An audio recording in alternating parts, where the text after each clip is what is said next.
85 million years ago, dinosaurs dominate the landscape. What land there is, for most of the planet is covered by water. These vast oceans are a cauldron of violence, a world much more dangerous than the land above. This is the brutal world where an ultimate predator is born and bred. This mosasaur was the most dangerous creature in the most dangerous ocean ever. It's 45 feet long. It's the size of a Greyhound bus.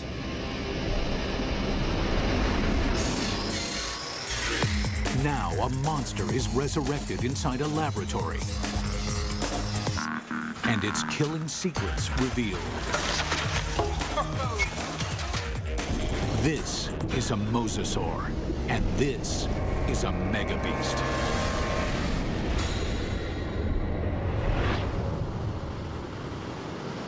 This is mosasaur country. At least it was.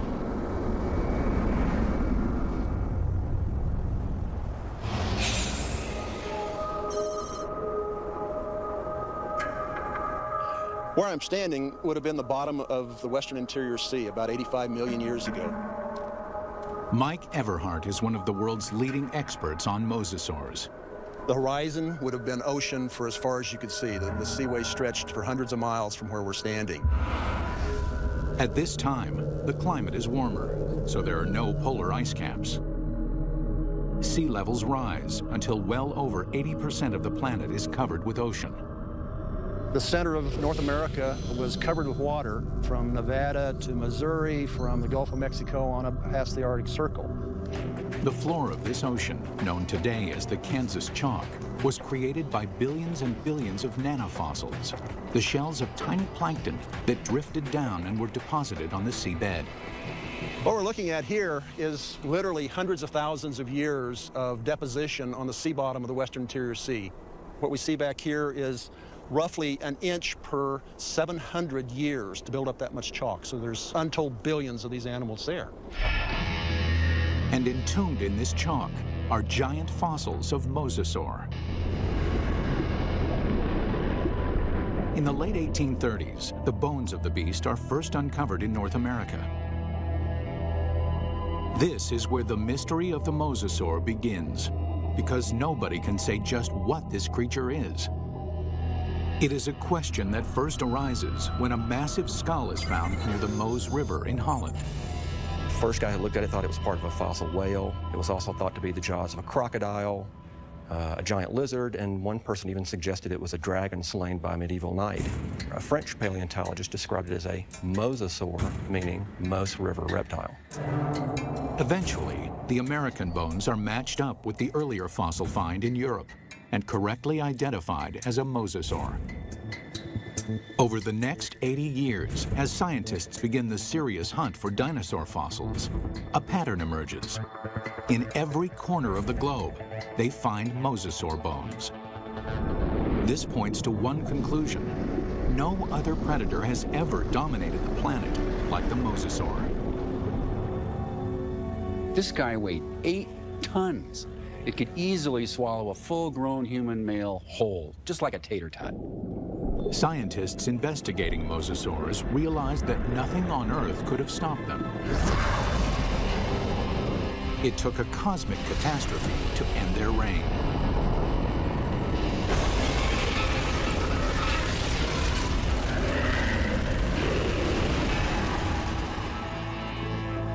As scientists explore mosasaur evolution, their investigation yields a startling revelation. The ocean's top predator came from the land. These sea monsters began their journey as tiny lizards at the mercy of giant dinosaurs. How they became colossal mosasaurs remains a mystery, until 1989, when a fossil hunter named Van Turner finds a very unusual skeleton. Turner takes the fossil to Mike Polson, a paleontologist at Southern Methodist University. When Van came across the first pieces of Dallosaurus, he immediately recognized it as some sort of mosasaur. Named Dallosaurus after its discovery in Dallas, Texas, the bones were pieced together. Then, scientists connect the dots. Dallosaurus is an interim form, a missing link between mosasaurs and the tiny terrestrial lizards that are their ancestors. The lizards, dubbed Aegialosaurs, face a constant threat from the larger, fiercer dinosaurs. They flee to the ocean. 3 million years later, they evolve into Dallosaurus. Their toes evolve into webbed feet, so they can no longer function on land. In the span of 6 million years, they grow from a small 3-foot lizard into the giant 50-foot mosasaur. The mosasaur's development demonstrates that even in evolution, timing is everything. Warm temperatures and shallow seas create an abundant food chain in the ocean. This is a perfect environment for animals to take to the water. But these life-giving seas can quickly turn deadly, even for mosasaurs. The competition is everywhere. Everything in the oceans then would have looked very strange to us today. All the fish seemed to have been armed with mouthfuls of teeth. It seemed like everything in that ocean was a predator and just built for killing things. Like Zephactinus, a bony fish that is armed with a mouth full of long, needle-like teeth. The plesiosaurs are marine reptiles and top predators for over 100 million years. They come in 2 lethal varieties. One deals death through speed and agility. The other is a behemoth, so mammoth, nothing dares challenge it. And of course, there are the sharks. These predators were around 100 million years before dinosaurs had ever roamed the Earth.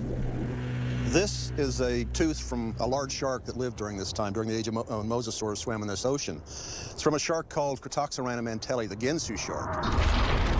And I called it that specifically because it's sliced and diced. The Ginsu is a giant shark. Reaching a length of 25 feet, it dwarfs any modern great white. This shark was literally able to bite through bone. We know that because we find pieces of mosasaur that have literally been severed from the bodies, swallowed, partially digested, and then regurgitated again. To survive, Mosasaur had to change its land-based behavior, tearing out a place for itself at the very top of the food chain. But what allowed this creature to evolve into such a relentless killer? It's all in the bite. You'd probably be in shock after a bite like this.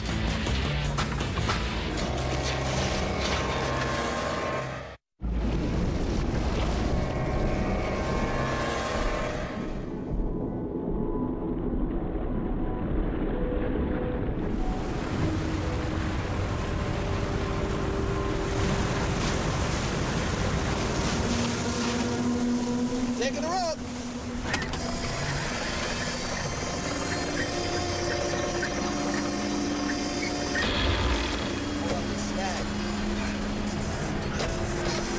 Give it more power!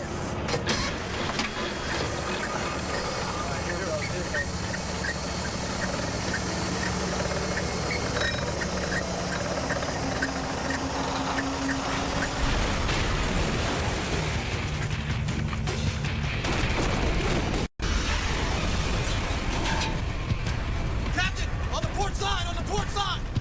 It's coming back!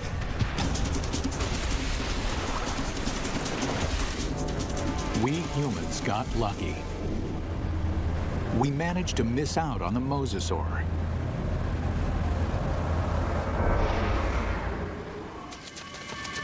"95 million years ago, it is just a small lizard forced to flee into the ocean.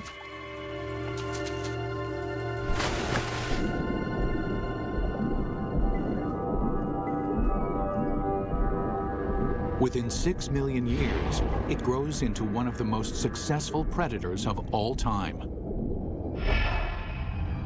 But what made the Mosasaur such a monster killer? Millions of years of evolution created a perfect formula for the perfect killer. This is how you make an apex predator. First and foremost, breathing. Like whales, mosasaurs can spend long hours submerged in the sea, but they still have to come up for air. And then there's food. Fish are nutritious, but they're fast and slippery. To catch them, mosasaurs must develop the skills of an efficient hunter. Another part of the formula, hearing.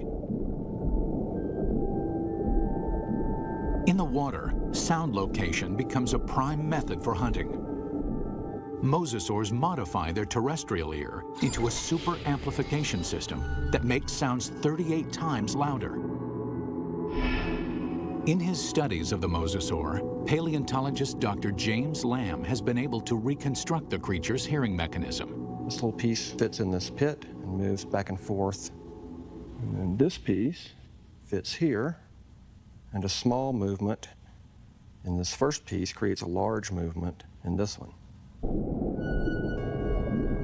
So it's a system that's finely tuned for conducting sound through water. Even though sound can lead them to the prey, it's difficult to detect a target if it's in murky water. Here, mosasaur would have the advantage by using the keen sense of smell inherited from its land-based ancestors.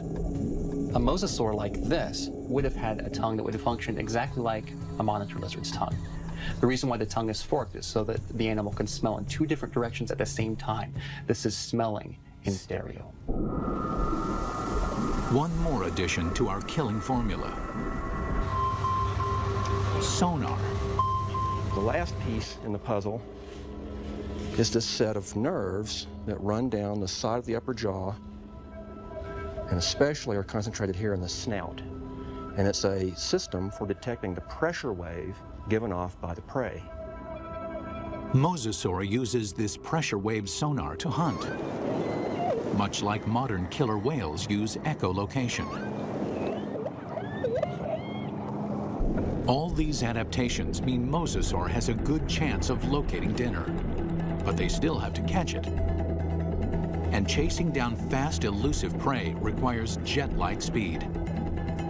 So how does an 8-ton, 50-foot monster propel itself? This alligator has another piece of our formula, a massive tail.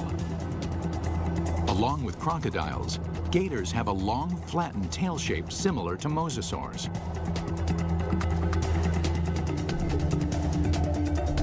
They use the whip-like action of their tails to move quickly through the water.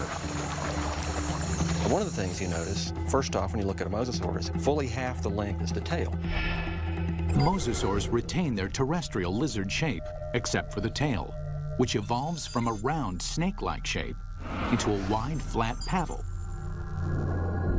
If you look at the vertebra on the tail, they have expanded bony struts top and bottom for the swimming organ that helps them swim. Using modern gators and crocs as a comparison, scientists estimate a mosasaur can reach a top speed of 30 miles an hour. Its whip-like tail is good for quick acceleration, but not sustained high-speed chases.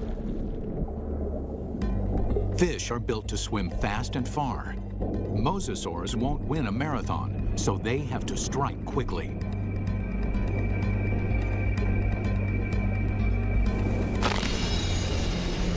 Which means this enormous beast has to somehow hide its 50-foot body and ambush its prey. Imagine that this animal is sitting on the bottom, takes a deep breath, and just waits there for something to swim by, close enough that it can get that sustained burst of speed to go out and catch it. Speed and surprise are two critical elements, but mosasaurs also need agility. That's where the paddles come in. They propel themselves with the tail, they steer with the paddles. These paddles are short and strong, allowing this long lizard to corner on a dime. Like flaps on an airplane wing, the paddles create drag, which makes them turn. For mosasaurs to be successful underwater, there was one land-based trait they absolutely had to jettison: their sensitive inner ear. The inner ear controls a creature's sense of balance. For land-based predators, maintaining balance is critical. If they stumble, their prey escapes.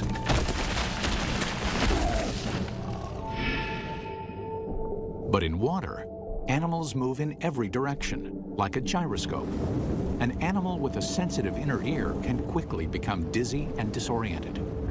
Over the millennia, the mosasaur's inner ear begins to dial down the sensitivity, allowing them to quickly twist and spin with no sickening side effects. These evolutionary refinements created a megabeast. The mosasaur can locate, chase, and catch its prey. But catching is not enough. The mosasaur has to eat. And the way that it eats is something that almost defies imagination. It's a prehistoric creature so vicious, it makes sharks seem cuddly. With jaws like steel, it's large enough to swallow a human in one bite. This underwater T-Rex is bred only to hunt and to kill. And across the oceans of planet Earth, this megabeast rules.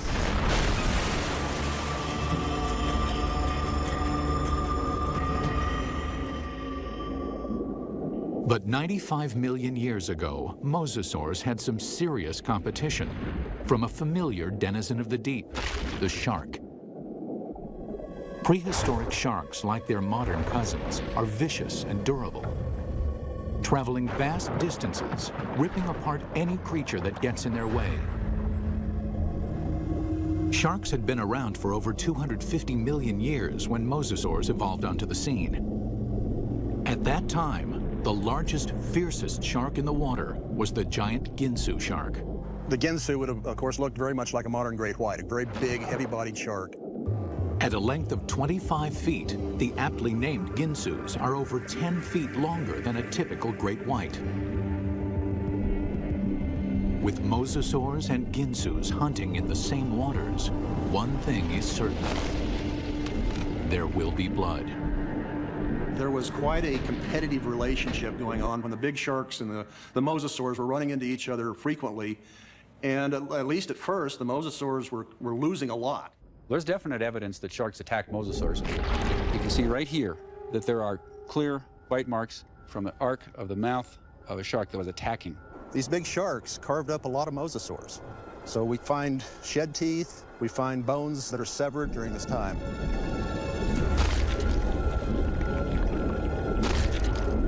While an adult mosasaur can hold its own against a Ginsu, there are other mosasaurs. Mosasaur couldn't do any of that. So what they've done is to basically make a toothed conveyor belt to help sort of tractor the prey down its throat. You can look at mosasaur fossils, and you can look at modern analogs that have a skull that works in a broadly analogous way.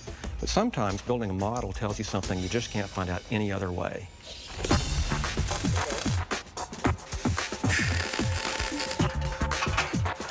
Dr. Lamb works with Real Effects in North Hollywood, California, to build a life-size mosasaur skull, complete with a set of death-dealing jaws.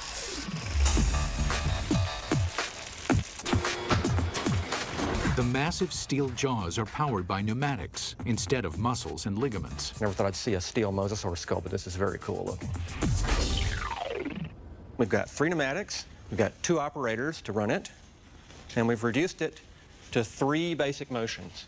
One set of pneumatics opens and closes the jaws. One set moves it backwards and forwards. And the third set runs the pterygoids in the roof of the mouth. The pterygoids are the terminator teeth. No other ocean predator has them. A second set of teeth running down the roof of the mouth. These are a truly fiendish adaptation. They actually work independently to move the prey backwards in the throat, and also to hold it still, to pin it down as it opens its mouth for the next bite. Now we see how these jaws worked in deadly concert. The bite, the ratcheting jaw, the terminator teeth. Test 1. Find out what the mosasaur's first bite would do to any creature unlucky enough to get on the wrong end of these teeth. Mosasaurs had a really big bite. So we've got a piece of foam that would be about the same size as an 8 or 9 foot long shark, or maybe part of the neck of a long-necked plesiosaur. We're going to put it sideways in this mosasaur model's mouth and just see exactly what would have happened.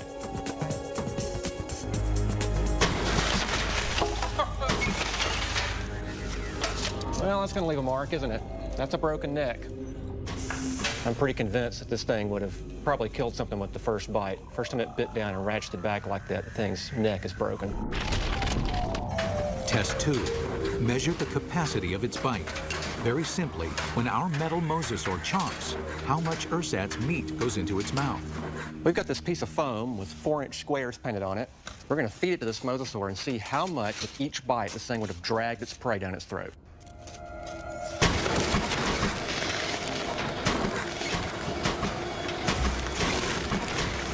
In one bite, our mosasaur easily consumes 4 feet of flesh. That means this mosasaur could eat a 20-foot animal in 5 bites, or an adult human in a single gulp.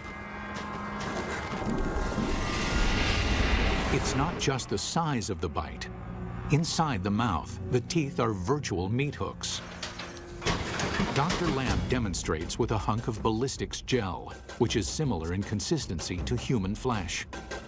If you put a piece of meat in the mouth, it can't move out because the tips of the teeth grab it like a fish hook. So we're just going to see if we can put this up here on these teeth.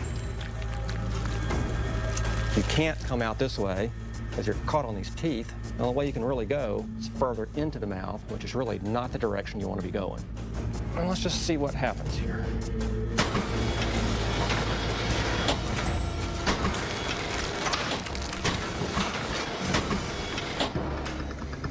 Well, I don't think there's any doubt that you wouldn't want to be a swimmer in a late Cretaceous ocean. You can actually see tooth marks where it just cut right through about 10 pounds of flesh like it was just butter. That would be nasty. The only good thing about this is that you'd probably be in shock after a bite like this, and maybe you wouldn't feel the rest of it. Final test. How the jaws perform eating simulated live prey. The first fish is immediately trapped on the barb-like teeth. And the rest? Well, straight down the old mosasaur hatch. In 20 seconds, our captive mosasaur can eat 500 pounds of fish. Why? It doesn't bother to chew them.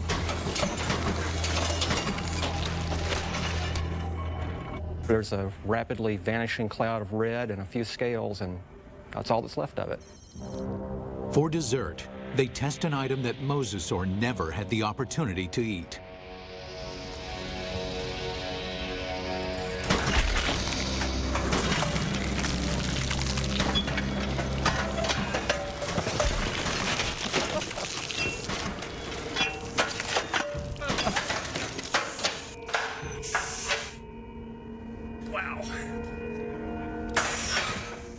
Well, I'm not sure what we learned by that, but that was quite satisfying.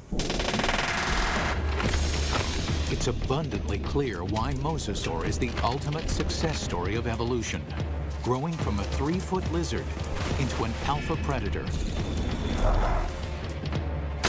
Although this megabeast drove all its enemies into extinction, fossil evidence suggests another enemy took their place.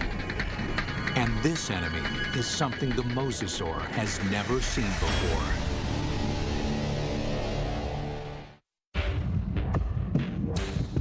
From its humble beginnings as a 3-foot lizard, the Mosasaur evolved into the most dominant megabeast the world has ever seen. Nothing in the ocean can kill it, let alone live with it. But the threat may have come from another direction. What we're looking at here is what I would like to call a paleo crime scene. It's a very old cold case file. Scientists studying Mosasaur fossils find evidence of attacks on these giant reptiles. There's a healed bite mark here, this raised ridge. There's a second puncture wound here with this lip of reactive healed bone around it. There are 2 marks up here on the top of the skull, and it probably killed the animal fairly quickly. What animal is vicious enough to attack the deadliest creature in the sea? And we can measure the distance between those bites, and we can marry it up with the jaw of another larger mosasaur, and the teeth fit perfectly into those holes. It makes perfect sense. The only thing Mosasaur had to fear may have been Mosasaur itself. Experts think that mosasaurs engaged in snout wrestling or face biting to establish dominance. We see really analogous behavior in modern saltwater crocs. Almost always the males, and they're defending a breeding or feeding territory. A mosasaur battle unfolds like a bizarre undersea ballet.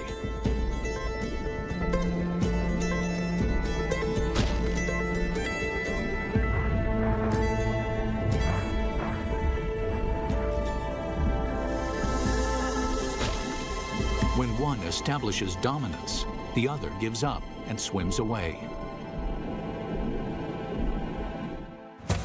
This type of competition is common animal behavior. But scientists uncover something shocking in this particular set of fossils. Evidence that suggests not simple predation, but something close to murder. We've got the fossil evidence that shows that mosasaurs killed other mosasaurs, and they didn't eat them. I mean, it wasn't for food. By looking at the damage on the skull, Everhart believes that this wrestling match turned deadly. The fossil evidence shows the dominant mosasaur clamps down on his opponent's skull. And as the skull of the mosasaur rolled to the side, these teeth pulled out and left these big drag marks across the bone, very deep wounds. Not only is the skull crushed, but evidence suggests the killer then broke the victim's neck. We found the neck laying off like this at a 45-degree angle to the skull, indicating that it's probably broken right up here next to the brain case. Not even great white sharks or saltwater crocs deliberately kill their own kind. They killed, kind of like humans, they killed for other reasons than for food. And mosasaurs were different in that regard. We don't see that in very many other animal groups. Still, scientists believe this gladiator-like behavior would not have caused the mosasaur to go extinct. In point of fact, they seem to thrive on violence. 70 million years ago, with no other competition in sight, mosasaurs continued to evolve, becoming even more diverse. There's well over 50 species of mosasaurs. They began moving from the ocean into freshwater, seeking prey in swamps, estuaries, and rivers. Nothing on Earth could have stopped these megabeasts. Nothing on Earth, that is. It took a 6-mile-wide chunk of rock that slammed into the Earth 65 million years ago to end the reign of the mosasaur. We're talking about something that released as much energy as every nuclear weapon on the planet, times 1,000, set off all at once.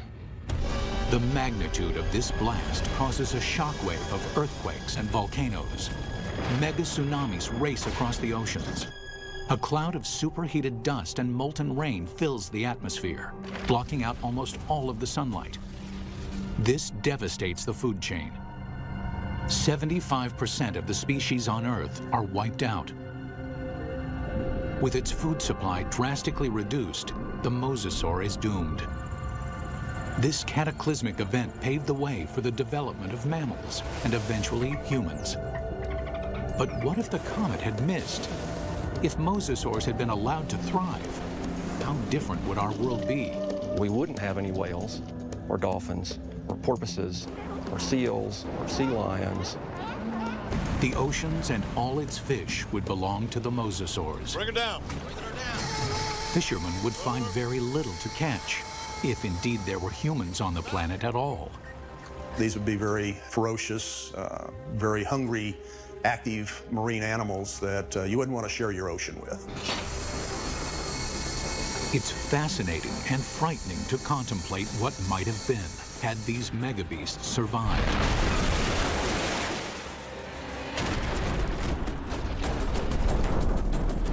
The oceans of the world patrolled by these giant killing machines, 50 feet long, with jaws the size of T-Rex.